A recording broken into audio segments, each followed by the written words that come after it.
Paris, un homme accusé de 3 viols est remis en liberté à cause d'une erreur administrative. Déjà condamné pour atteinte sexuelle sur mineur de 15 ans, l'homme accusé de 3 viols en 2003, 2005 et 2006 a été relâché après une demande de remise en liberté dont le délai a expiré avant qu'elle soit examinée. C'est une erreur qui pourrait avoir des conséquences graves. Ce mardi, un homme accusé d'être un violeur en série a été remis en liberté par la Chambre de l'instruction en raison d'une erreur administrative de la justice selon une information du Parisien.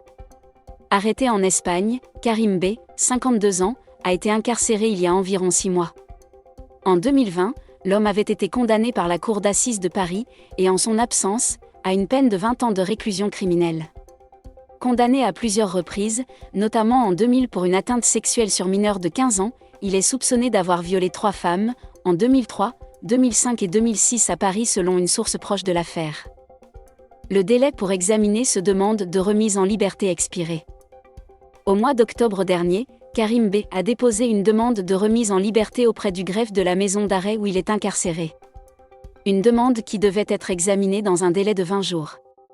Un délai qui n'a pas été respecté et entraînant automatiquement sa libération.